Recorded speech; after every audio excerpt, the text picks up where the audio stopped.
Hello everyone. Welcome back to this series of lectures in pulmonology. Today we'll be talking about pulmonary thromboembolism. So let's start. So what does this term venous thromboembolism refer to? So as we know, thrombus means clot. Okay, so thrombus means clot. So clot where? Clot in the venous system, right? So where is the clot formed exactly? So this includes the deep vein thrombosis,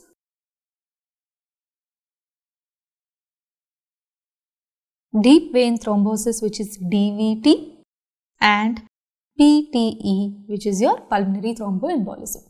So due to certain predisposing conditions, what are those conditions that we will be looking at? There can be clots which are formed within the venous system, predominantly the deep veins. Okay, the deep veins of the calf, the deep veins of the lower limbs, or sometimes even the upper limbs, and these can embolize and get lodged within the pulmonary vasculature, and this is what we call as the pulmonary thromboembolism. Okay, so this pulmonary thromboembolism and DVT together are grouped as venous thromboembolism disorders. Fine. So let us understand the pathophysiology. What is the reason behind which a clot is formed within the pulmonary vasculature? So let us understand the risk factors first. So many a times any acute illness can result in a prothrombotic state. So any acute illness can result in a prothrombotic state because of dehydration or prolonged bed rest, as a result of which there is a tendency of formation of clots within the deep venous system. Then other comorbidities including, very importantly, malignancies. Malignancies induce a prothrombotic state in our body and it can predispose to the formation of deep vein thrombosis. Then OC pill use. OCs are oral contraceptive pill use, especially in ladies. Then other systemic conditions like CKD, COPD, heart failure. Alright, and diarrhea and a bedridden state, very important. So these are some of the most common risk factors for the development of the clot within the venous system.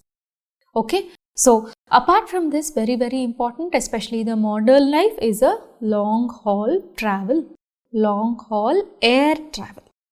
Long haul air travel where you're sitting for a long time or maybe you're not well hydrated. This can promote stasis within the venous system and result in the formation of clots.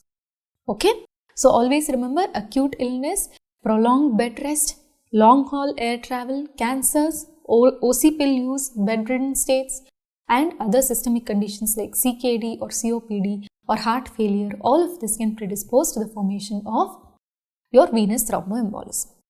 Okay, fine. So these are some of the known risk factors. Apart from this, certain genetic predisposing factors can also be present, which includes prothrombotic states such as autosomal dominant conditions where there is a factor V or Leiden factor mutation.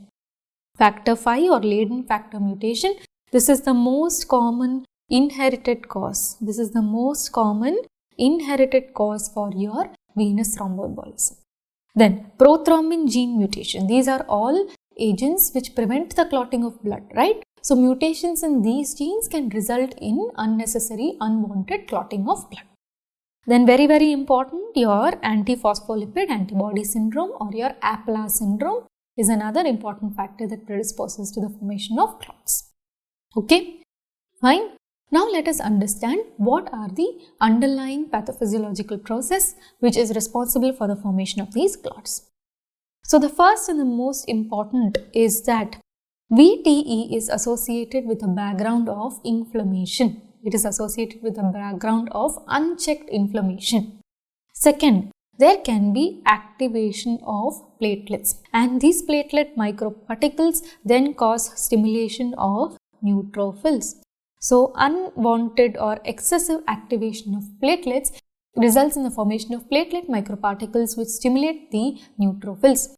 The neutrophils then begin to release substances that form what is called as the neutrophil extracellular trap. We have heard of this term in pathology. NET stands for neutrophil extracellular traps. These neutrophil extracellular traps are in turn responsible for excessive unchecked thrombin generation, which is a procoagulant which is responsible for the clotting of blood. So in the background of inflammation, there can be excessive activation of platelets, which results in the production of platelet microfracticles, neutrophil extracellular traps, and excessive activation of thrombin. Okay, so this results in what we call as your famous Virchow's triad, right? So there is a predisposing factor which results in venous stasis. So whenever there is a blood flow, the blood has to flow continuously. So whenever there is a stasis of blood, there is a block to the movement of blood, then what happens? There is pooling of blood, right? There is pooling of blood or there is stasis of blood. This venous stasis in the background of inflammation results in hypercoagulability. There is more procoagulant factors within the blood, and this also promotes some amount of endothelial injury. We have heard this in pathology. This Virchow's triad comprising of venous stasis, hypercoagulability and endothelial injury on the whole results in the formation of a thrombus. Okay, clear? So this is about the pathophysiological processes which are happening in your venous thromboembolism. Now, once there is a venous thromboembolism, most often from your deep venous system, it can get dislodged and go and occupies itself in your pulmonary vasculature. So once it gets occupied in the pulmonary vasculature, what happens to the lungs per se? So what is the pathophysiology of the manifestations in your pulmonary thromboembolism, which is in your lungs? So first, there is a sudden cutoff to the blood supply in the lung. The pulmonary vasculature are blocked, so there will be hypoxemia. Yes, this is understandable. There is going to be hypoxemia. There is going to be an increase in the alveolar arterial oxygen gradient. Okay, so the gradient is going to increase because of this hypoxemia. Then, there are some parts of the lung which are going to be ventilated, but they are not going to be perfused well because of this pulmonary thromboembolism. So this results in a ventilation perfusion mismatch. This results in a ventilation perfusion mismatch, and there is going to be an increase in the anatomic as well as the physiologic dead space. Okay, so there is going to be an increase in the anatomic and physiologic dead space. So there are going to be many areas which are not properly ventilated or perfused. Okay, fine. Then when there is a block to the flow, what is going to happen to the resistance to the flow of blood? There is going to be increased pulmonary vascular resistance. Okay, so if you just go back and look into the chapter on pulmonary artery hypertension, we have learnt that your WHO class 4, which is chronic thromboembolic pulmonary hypertension. Why does that happen? This happens because of a chronic pulmonary thromboembolism, and this is the reason. So whenever there is a chronic pulmonary thromboembolism, the resistance can increase. The resistance to the flow of blood is increased, and hence you can have increased pulmonary pressures. Okay. Apart from that, there can be an impaired gas exchange. Like I said, ventilation perfusion mismatch. There will be alveolar hyperventilation, and the compliance of the lung decreases. So these are the various pathophysiological hallmarks of pulmonary thromboembolism. So whenever we speak about the pathophysiology of PTE, always remember the various risk factors. Whenever you see a patient with PTE, never forget to ask about your long haul travel or your OC pill use. Okay, and remember Virchow's triad. Fine. Okay. Now, once there is a pulmonary thromboembolism, what are the other changes that happen? Which chamber of the heart is most affected? Okay. So, we know that when you look at the heart,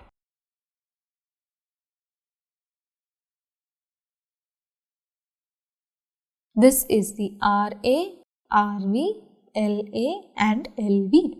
Right, arising from the RV is your pulmonary artery. This then goes to the lungs, correct? Then you have the pulmonary vein which drains into the LV. So this is very clear, correct? So whenever you have a thromboembolism or a block in your pulmonary vasculature, predominantly your pulmonary arteries, so which side of the heart is going to get affected most? It is obviously your RV and your RA. So the first chamber which will be affected is going to be your right ventricle. So whenever there is a pulmonary thromboembolism, what happens to the resistance within the pulmonary artery? the resistance is going to increase. So there is going to be an increase in the resistance.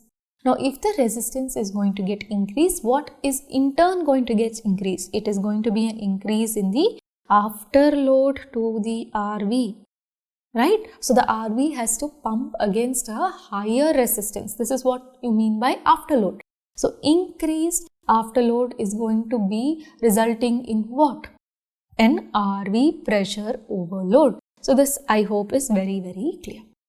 So there is going to be an pressure overload in the RV, right? So this is very similar to your systemic hypertension. In systemic hypertension, there is going to be an increase in the peripheral vascular resistance. Which chamber is going to get affected? It is your LV, right? So your LV is going to pump against a higher afterload, correct? So similarly here, your RV is going to pump against a higher afterload.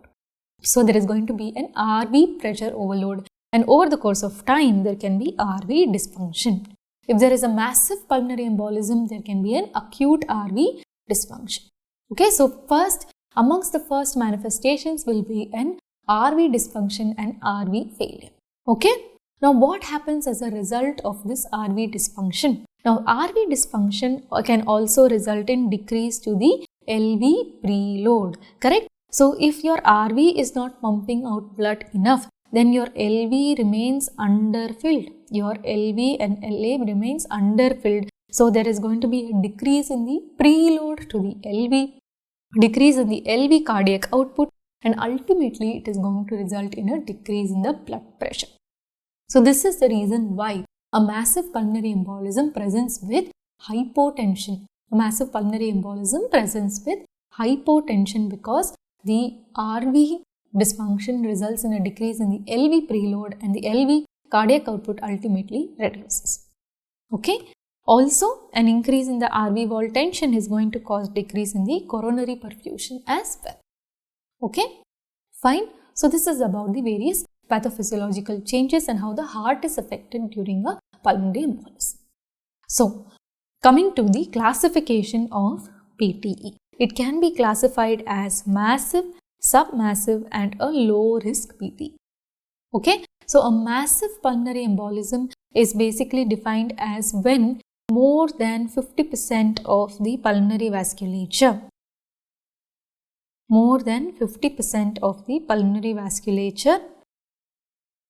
is blocked by the pulmonary thrombus. Okay. And the most important clinical feature of a massive pulmonary embolism is that they present with hypotension. So, they present with hypotension and a blood pressure less than 80 systolic. And they present with acute onset breathlessness. Okay. So, acute onset breathlessness and hypotension, the patient actually collapses and can also go into cardiac arrest, where the pulmonary vasculature, more than 50% of it is blocked. This is your massive pulmonary embolism. So, what is a submassive condition? Here you have RV dysfunction, but the blood pressure is normal. So, always remember there is normal blood pressure, but the RV dysfunction is present. Okay. So, there is a pulmonary embolism resulting in RV dysfunction, but it is not huge enough to cause a decrease in the LV cardiac output, and hence the blood pressure is maintained. Okay. So, submassive is basically the most common type. Submassive pulmonary embolism is the most common type. Low risk PTE is when you have only about 10 to 20% of the vasculature is affected, and it can basically present in the form of prolonged hypoxemia. For example, a viral pneumonia patient who has been admitted for more than 10 days, he has been bed bound and his hypoxia is not improving. So, you may have to suspect a pulmonary embolism that time, and you do a imaging and you find that there is a PTE. So, here the patient is most often hemodynamically stable. They just present with periods of prolonged hypoxia. Okay. So, this is about the classification. We have massive, submassive and your low risk PTE. Your submassive is your intermediate risk PTE and your massive is your high risk PTE. Fine.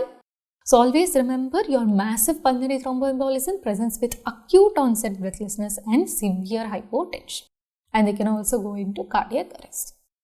Let us look at the clinical features. So like I mentioned, low risk PTE usually presents with prolonged hypoxia. They usually present with prolonged hypoxia and minimal breathlessness. Okay. Massive PTE on the other hand presents with hypotension, acute severe breathlessness,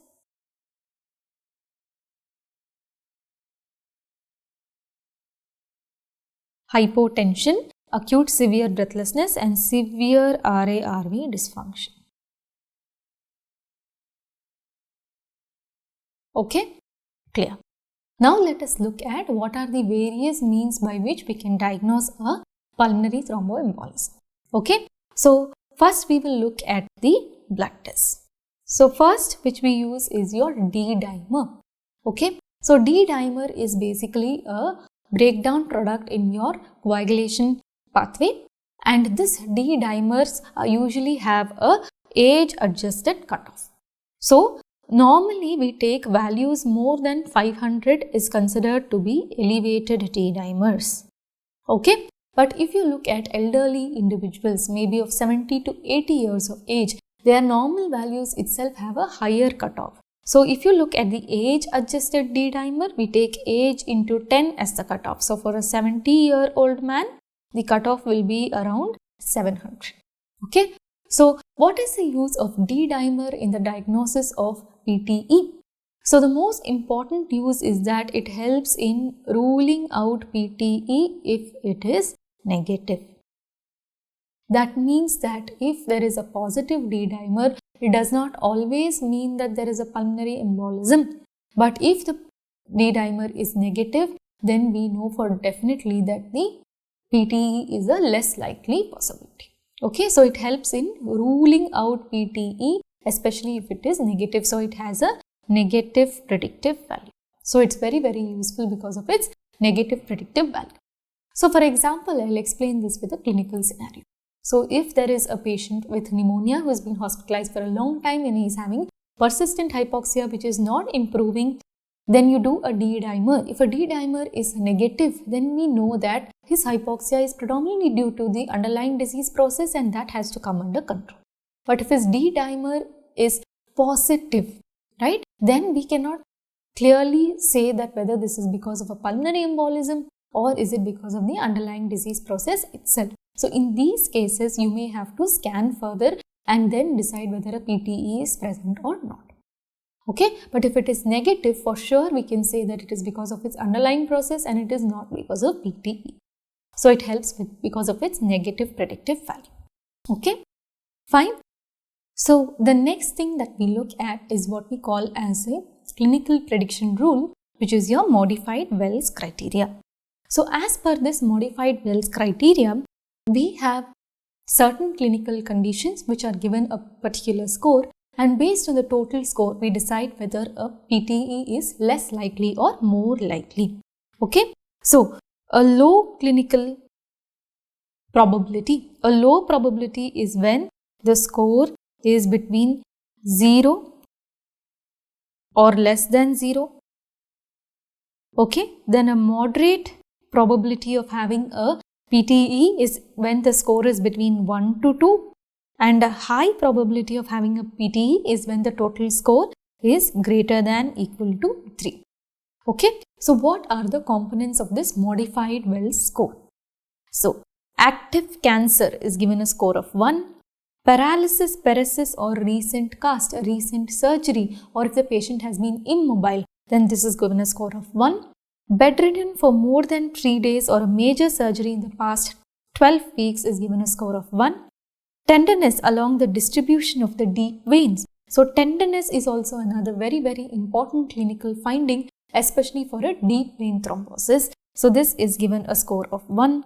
Entire leg swelling is given a score of 1. Unilateral calf edema more than 3 cm. So all these 3 points are especially in favor of a deep vein thrombosis. Whenever you examine a bedridden patient, please do look at the bed end of the patient, look at the limbs. So if one limb is more swollen, more tender than the other limb, that means that there is a DVT, and this DVT can in turn predispose to the formation of a PTE. Presence of pitting edema, score of 1, collateral superficial non-varicose veins, score of 1, and alternative diagnosis less likely, it is a score of -2. So depending upon the total score, if the score is 0 or less than 0, it is a low probability, 1 to 2 is a moderate probability, and more than 3 is a high probability. So this is your modified Wells score, which is a probability score for PTE. Fine. Then, what are the other investigations that you can do in your corroboratory diagnosis of PTE? So, what are the ECG changes? The most common ECG change, the most common ECG finding in a PTE is sinus tachycardia. Okay. So, the most common ECG finding in a case of pulmonary thromboembolism is sinus tachycardia. Then, another very important pattern which often suggests a PTE is called as the S1QT T3 pattern. Okay, so let us look at this ECG. Can you see that there are deep S waves in lead 1? Okay, then you can see that in lead 3 usually we never find Q waves. So there are Q waves in lead 3 with T inversions in lead 3. So this is what we call as the S1Q3 T3 pattern on the ECG, and if it is present, it is highly suggestive of a pulmonary thromboembolism, but it is always not present in all patients, and hence if it is present, it is more likely in favor of a PT. So always remember, deep S waves in lead 1, presence of Q waves in lead 3 and T wave inversions in lead 3 is more likely suggestive of a pulmonary thromboembolism. Okay, but the most common ECG finding is sinus tachycardia. Okay, then what are the other ECG findings that you can find? We know that which chamber of the heart is most commonly affected in PTE? It is the right chambers. So you will find evidence of RV strain on the ECG. So how do you look for RV strain on the ECG? You can have right axis deviation. So how do you look for right axis deviation on the ECG? So you look at the leads 1 and AVF. Of course, in this ECG you are not finding, but if the QRS complexes in lead 1 and lead AVF, in lead 1 it is negative and in lead AVF it is positive, it means that it is a right axis deviation. And how do you look for RV strain? In the septal leads V1 and V3, you find tall R waves with ST segment depression, T wave inversions in lead V1 and V3.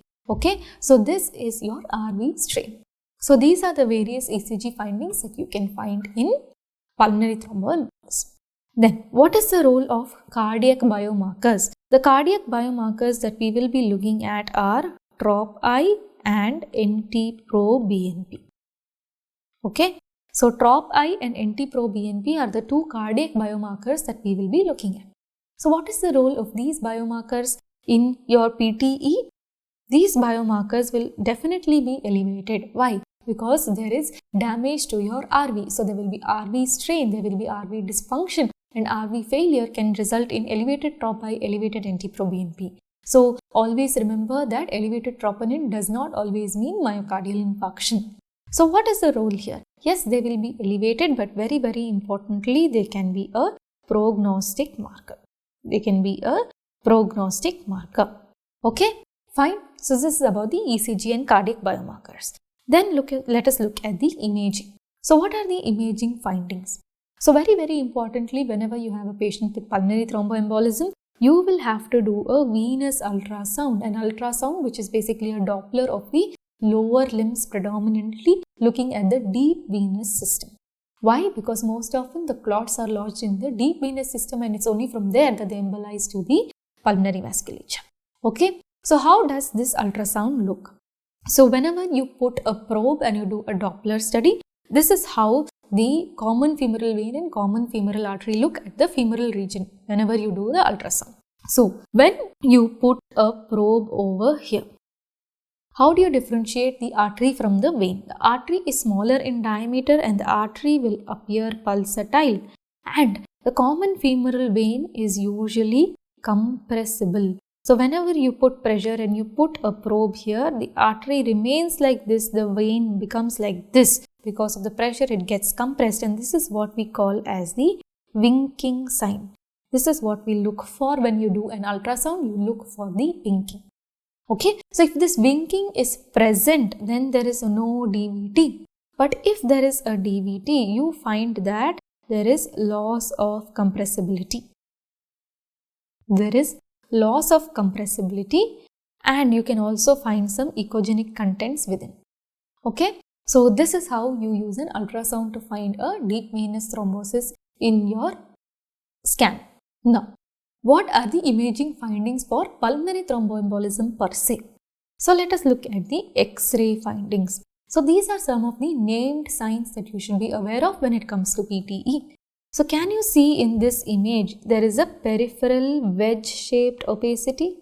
This is what we call as the Hampton's hump. So, a peripheral wedge-shaped opacity. Peripheral wedge-shaped opacity in PTE is called as the Hampton's hump. Then next sign is your Westermarck's sign. Can you see that this part of the lung is much more blacker when compared to the other side, right? So this is what we call as your peripheral oligemia. Because of a cutoff to the blood supply to that portion of the lung, there is peripheral oligemia, and this is what we call as the Westermarck's sign. Then what is the Pallas sign? There is a dilated pulmonary vasculature, which is more prominently seen on the X-ray, and this is what we call as the Pallas sign.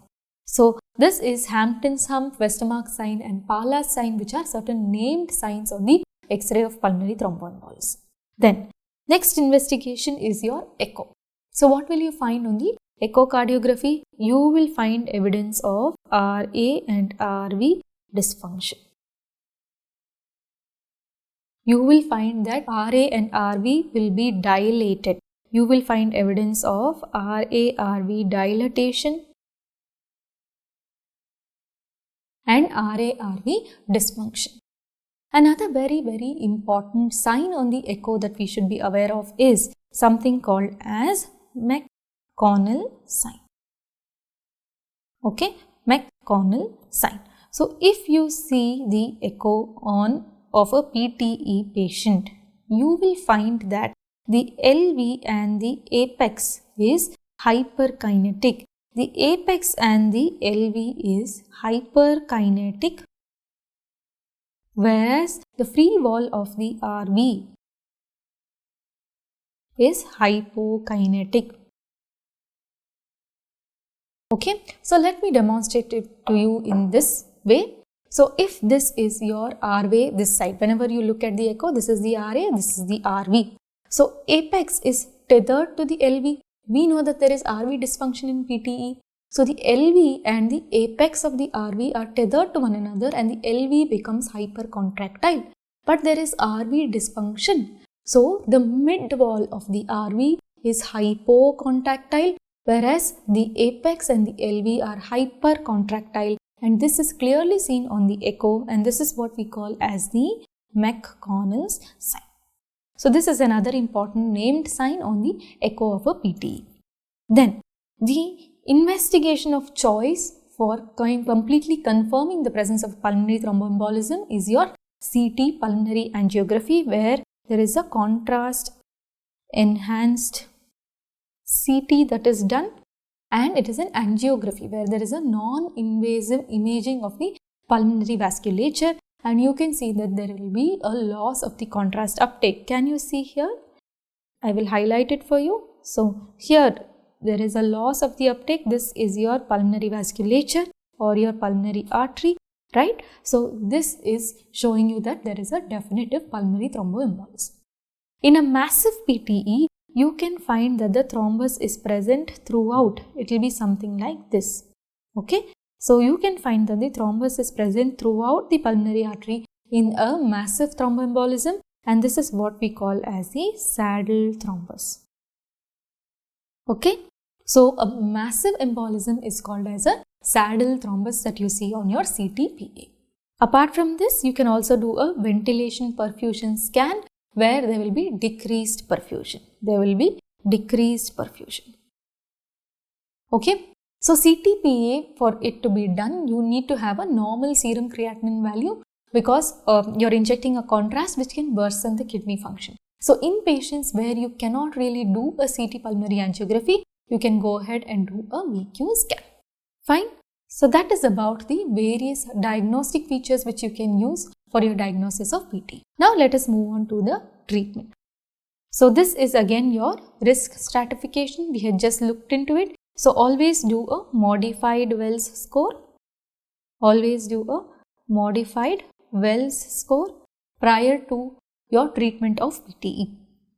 Apart from that, we also have something called as a PE score. The PE score was your traditional Wells score. So here, what are the clinical criteria that we take? We take signs and symptoms of DVT, which is given a score of 3. Alternative diagnosis less likely, given a score of 3. Heart rate more than 100, 1.5. Immobilization more than 3 days, score of 1.5. Prior history of DVT, score of 1.5. Hemoptysis, score of 1. Cancer, score of 1. Okay, so this score is now what modified, and it has become into the modified Wells score where everything is scored 1 itself. Alright, so the cornerstone management of pulmonary thromboembolism basically involves anticoagulation, right? So wherever there is a clot, you have to break that clot, right? So we have learned this in myocardial infarction as well. So similarly, the cornerstone of management in PTE is anticoagulation. Okay, so this can include warfarin based therapy and non-warfarin based therapy. So when it comes to non-warfarin based anticoagulation, the most common that we use is unfractionated heparin. Okay, so unfractionated heparin is what we use, and we give it as a bolus followed by continuous infusion, and this is IV heparin. Okay, IV heparin is given to achieve an APTT target of 2 to 3. So you maintain that the APTT between 2 to 3 times and you give IV heparin. But IV heparin is slightly difficult to monitor and it has higher risk of bleeding, and hence now we use enoxaparin or your low molecular weight heparin, which is given at a dose of 1 mg per kg per day twice daily. If you give it single dose, it is basically used as a prophylactic heparin. If you give it as a twice daily dose, then it is given for treatment, and it is given when patients have a normal renal function, right? Or you may have to give a renal adjusted dose if the creatinine is deranged. So this is given, for example, most commonly as 0.6 ml subcutaneous morning and night. Okay, so that is your LMWH. Apart from that, oral agents can also be used. So we have direct thrombin inhibitors like argatroban or bivalirudin. Then we have your novel oral anticoagulants, NOACs. Okay, so which are the NOACs which can be used in PTE? We have Rivaroxaban, which is given 15 mg twice daily for 3 weeks followed by 20 mg once daily. Then we can give Apixaban, which is given 10 mg twice daily for 1 week followed by 5 mg twice daily thereafter. Then we have dabigatran. For dabigatran, we need to give 5 days of unfractionated heparin and then only start your dabigatran 150 mg BD. Okay, so dabigatran cannot be given upfront, unlike Rivaroxaban and Apixaban are more favorable, and Apixaban especially can be used in elderly. Dabigatran requires 5 days of unfractionated heparin treatment prior to initiation. Okay. Apart from this, you can also use warfarin. The thing about warfarin is that you will have to monitor the INR frequently, and it has a lot of drug-drug interactions. Okay. And warfarin again requires 5 days of administration to achieve its effectiveness as monotherapy. So even warfarin you have to overlap with LMWH. You give LMWH for 5 days and then you give warfarin up to a point where you reach an INR of about 2 to 3. So INR target here is 2 to 3. Okay, fine. So this is about the various anticoagulants which can be used in the management of PTE. The question now arises, how long you want to treat these patients? So previously we used to have this concept of provoked versus unprovoked PTE. Provoked versus unprovoked PTE means what?